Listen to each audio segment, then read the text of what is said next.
சுரண்டிய அந்த நிறுவனம் Bombay Burma corporation என்று சொல்லப்படுகின்ற இன்றைக்கு எல்லோரும் அறியப்படுகின்ற பிரிட்டானியா பிஸ்கட் என்கின்ற நிறுவனத்தை நடத்தி கொண்டிருக்கக்கூடிய அந்த நிறுவனம் தான் இந்த மாஞ்சோலை தொழிலாளர்களை வஞ்சித்துக் கொண்டிருக்கிறது.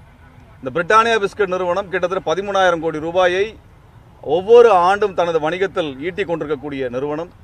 மாஞ்சோலை தேயிலை தோட்டத்திலிருந்து மட்டும் கிட்டத்தட்ட 4,000 கோடி ரூபாயை அவர்கள் சம்பாதித்துக் கொண்டிருக்கிறார்கள். இது முகமது அலி ஜின்னாவினுடைய பேரனால் நடத்தப்படுகின்ற நிறுவனம்.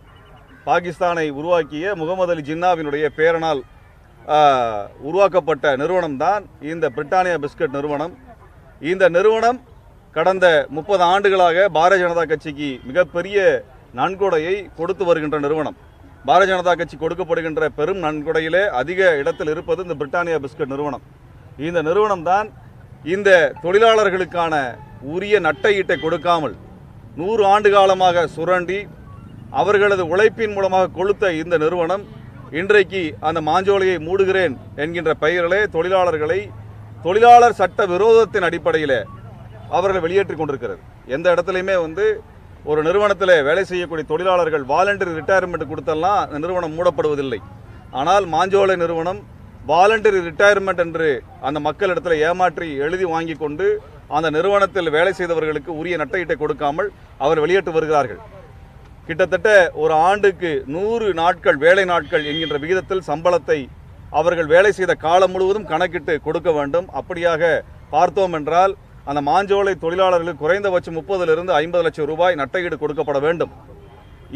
இந்த கணக்கீட்டு அடிப்படையில் தான் ஃபோர்டு நிறுவனம், BMW நிறுவனம் ஆகிய நிறுவனங்கள் தொழிலாளர்களுக்கு நட்டையீட்டை கொடுத்திருக்கின்றன. இந்த நிறுவனங்கள் எல்லாம் தங்கள் தொழிற்சாலைகளை மூடும் பொழுது இது போன்ற நட்டையீட்டை 30 லட்சத்திலிருந்து 70 லட்சம் வரை நட்டையீட்டை தொழிலாளர்கள் கொடுத்திருக்கிறார்கள். ஆனால் மாஞ்சோலை நிறுவனம், இந்த பாம்பே பர்மா கார்ப்பரேஷன் சொல்லப்படுகின்ற பிரிட்டானியா பிஸ்கட் நிறுவனம் வெறும் 2.25 லட்சம் ரூபாய் என்கின்ற அளவில் நட்டையீட்டை கொடுத்து இந்த நிறுவனத்தை மூடி வருகிறது. தமிழ்நாட்டினுடைய திமுக அரசினுடைய தொழிலாளர் நலத்துறை அமைச்சர் இது குறித்தான எந்த நடவடிக்கையும் எடுக்கவில்லை. தொழிலாளர் நல வாரியம் இதற்கான எந்த நடவடிக்கைகளையும் மேற்கொள்ளவில்லை. திமுக அரசு இந்த பிரிட்டானியா பிஸ்கட் நிறுவனத்திடம் வலியுறுத்தி இவர்களுக்கு உரிய நட்டையீட்டை பெற்றுத்தரவில்லை. இதற்கான போராட்டத்தை தொடர்ச்சியாக நடத்தி வருகின்றோம். அந்த அடிப்படையில் இன்று மாஞ்சோலை தொழிலாளர்களுக்கான இந்த அநீதி என்பது 26 ஆண்டுகளாக தொடர்ந்து வருகிறது. இந்த தாமிரபரணி ஆற்றங்கரில் படுகொலை செய்யப்பட்ட நாளிலிருந்து இன்று வரை அவர்கள் அநீதி எதிர்கொண்டிருக்கிறார்கள். அவர் அநீதிக்கு எதிரான அவர்களது போராட்டம் வரலாற்று சிறப்புமிக்க போராட்டம். இந்த வகையில் மாஞ்சோலை தொழிலாளர்களுக்கான உரிய நட்டையீடும் மறுவாழ்வும் தருகின்ற வரையில் எங்களது போராட்டம் தொடரும் என்பதை இச்சமயத்தை தெரிவித்துக் கொள்கிறோம்.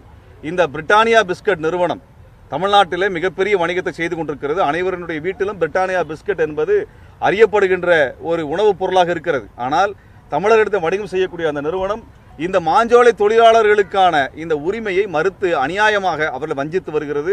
அந்த இடத்திலிருந்து அப்புறப்படுத்தி வருகிறது. அந்த வகையில் பிரிட்டானியா பிஸ்கட் நிறுவனம் என்கின்ற இந்த பாம்பே பர்மா கார்ப்பரேஷன் நிறுவனத்தை வருகின்ற அக்டோபர் மாதத்தில் நாங்கள் பெருந்திரளாக சென்னையிலே முற்றுகையிட இருக்கின்றோம். ஆகவே இந்த வகையில் இந்த அநீதிக்கு எதிரான போராட்டம் தொடரும் என்பதையும் இந்த இடத்தில் இந்த மாஞ்சோலை தொழிலாளர்களுக்கான உரிமையை பெற்று தருகின்ற வரையில் எங்கள் போராட்டம் தொடரும் என்பதை இந்த இடத்தில் நாங்கள் சூளுரைக்கின்றோம். அந்த Bombay Burma corporation Britannia biscuit நிறுவனம் தமிழர்களுக்கான உரிய நட்டையீட்டை கொடுக்கும் வரை எங்களது போராட்டம் தொடரும் என்பதை சமயத்தில் தெரிவித்துக் கொள்கின்றோம்.